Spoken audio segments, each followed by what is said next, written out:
In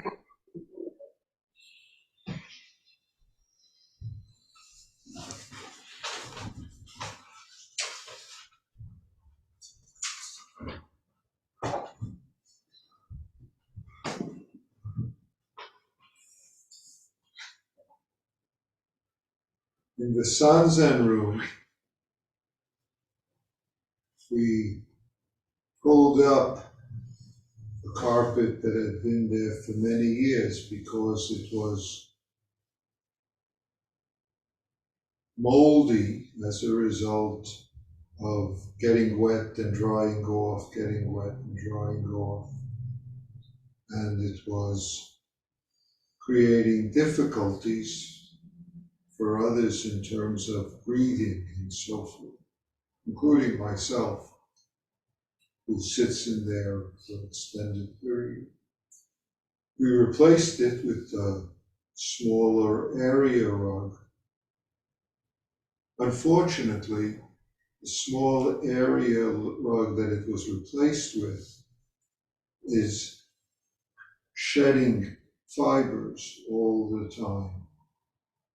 Since we sit on the ground, the cushions, zafu, zabatans are put on the ground. This gets onto the zafu, zabatans, gets onto robes. It's difficult to get rid of, but very easy to see, since it's white against, or very light colored against a black set of robes, or a dark set of okesa.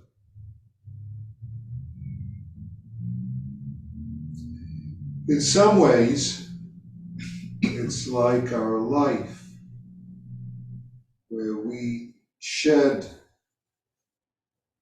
all sorts of attachments, all sorts of delusions about self, other, past, present, future,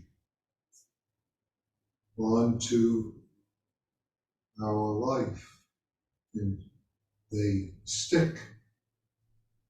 And in that, they sometimes blind us, hinder us in being who and what we are.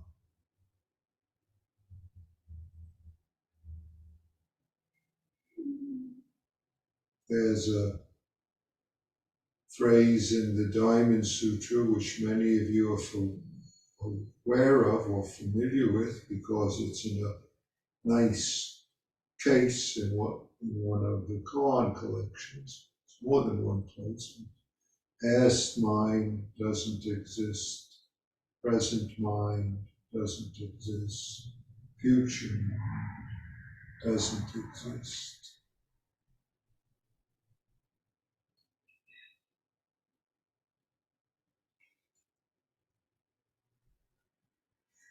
So though that's so, we often find ourselves in our life, in our sitting, in all sorts of events,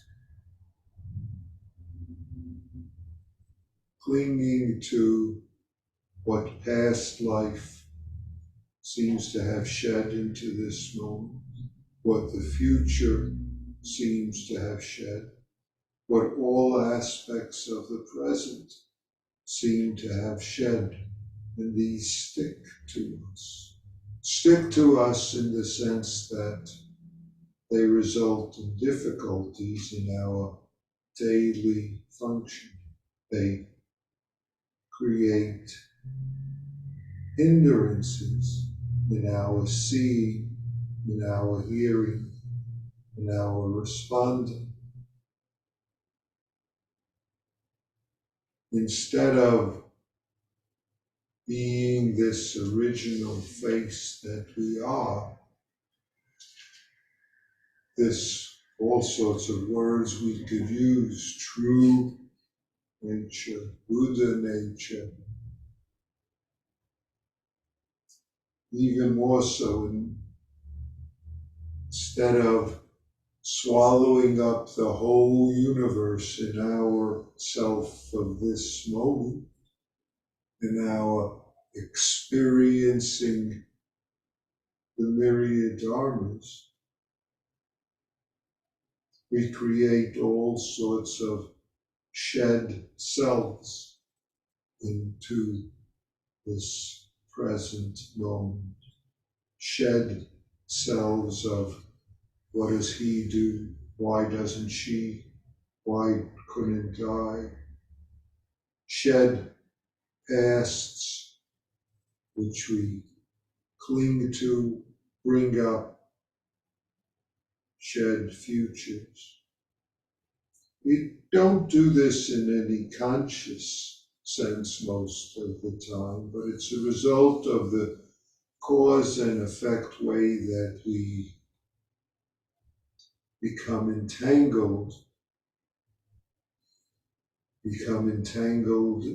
in what arises, passes, including all sorts of body-mind attachments that we believe that we redirect this whole universe, this one universe that we are, where self, other, and all sorts of dualisms don't blind us. And yet they do blind us. These dualisms create trouble because we can't be where we are.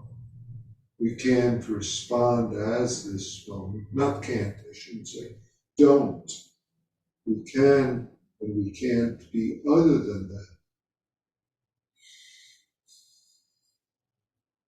Just this doesn't need moment added to it. As soon as we add moment in the way, we're already pointing to the ways that we break up our life. And yet, being as is, as this is, we naturally manifest as this, except that all the things that we shed into this moment, all the things that, if we use the expression entangling,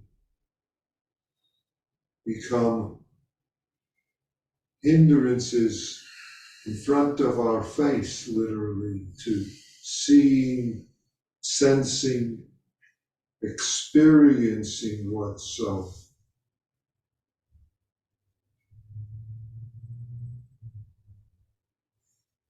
We use all sorts of not categories, that's not the word. There's various ways we have of speaking of this, just as we have ways of, we speak of greed, anger, and ignorance. We speak of various other formulations to help us clarify and see the specific aspects of this, the specific flavors of what we're entangling in, to enable us to sense, so to speak, from the inside out, where we are clinging to what we are believing at this moment, which has shed onto this moment from all sorts of aspects of our life and continues to be clung to, not by themselves, but us. All we have is what we cling to. Their arising and passing is just cause and effect, and as a result of cause and effect, they appear, they disappear. No problem, except that we decide, I like this one, I don't like that one.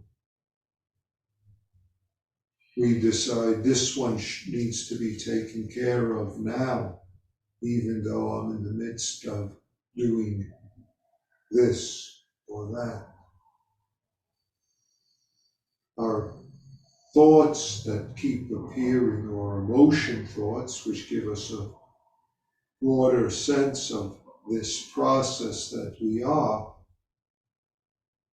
becomes the truth of our thought instead of the, if I say it, the non-thought that's always who we are. That is the very nature of this emotion thought. So instead of being where we are, instead of being with whom we are, we're with the bits that have shed from the so-called past and so-called future, so-called present, so-called stories. They are never the problem, because it's always our functioning and our clinging to them that makes them have the ability to get in the way, to be in the way. Our clinging to them, our holding to them, our believing them, let us say dualistically, our clinging to them in terms of, I like that, oh, that one, why can't I be with that one? And all sorts of, whether we call them fears or whether we call them desires, they blind us to the, I'll say, the facts of the moment, and they feed imaginations of all sorts.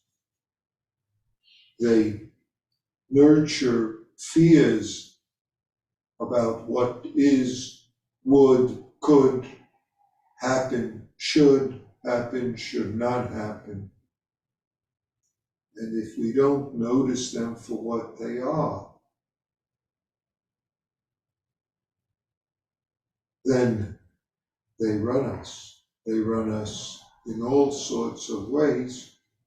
They run us in anger. They run us in hatred even. They run us in fears of imagined futures, pasts, coulda, shouldas. Therefore, we must practice. What must we do?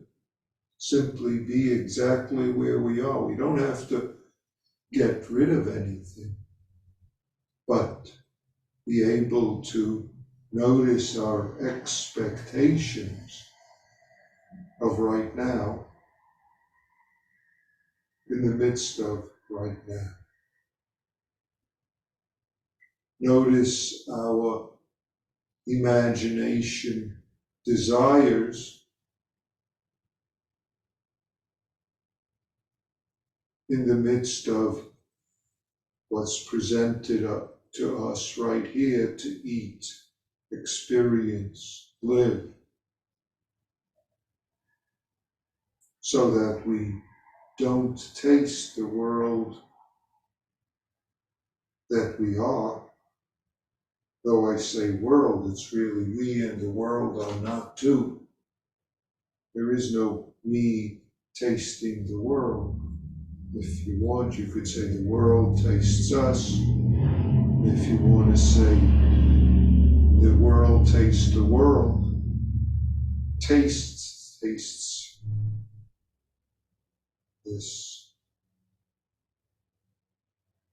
And yet as soon as we get in the way, we get to notice what we're doing to this moment. What we're doing with what's right here in front of us to take care of. And this is the reason practice is always so, if I use the word, easy. Because we don't have to engage any of these so-called shed pasts, shed futures, shed presents. We don't have to engage any of these shed fears or shed angers or confusions. Or at least we have to notice every time we do that so that we can release what we hold of them. So, not so that, but in that, being right here allows us to release them and therefore be the, you want me to say, whole universe that our life is at this moment. We, in a sense, notice them so that we can then be the experiencing of this world of, I can say just this world, or I can say this world of Buddha nature, or I can say all sorts of things as long as those don't shed further. So, when events arise, the shedding of in the form of expectations and desires continues to arise for us until they are seen for the transparency they are. Seen through in being transparent, there ceases to be anything for us to hold on to. They come, go. They fill the sky with clouds, or the sky is clear and not a cloud is seen. Or the clouds themselves are seen for the sky that they are. To seen as the clouds that they are this moment, not different from this sky that we always are. And if they're not different, we are not hindered by them, but rather can manifest in accord with circumstances, compassion. We can manifest the universe. We can manifest, if I use even more stinky words, our original face. Anytime, anywhere. The whole universe is just ourselves, and we are nothing but the whole universe taking care of right here, right now.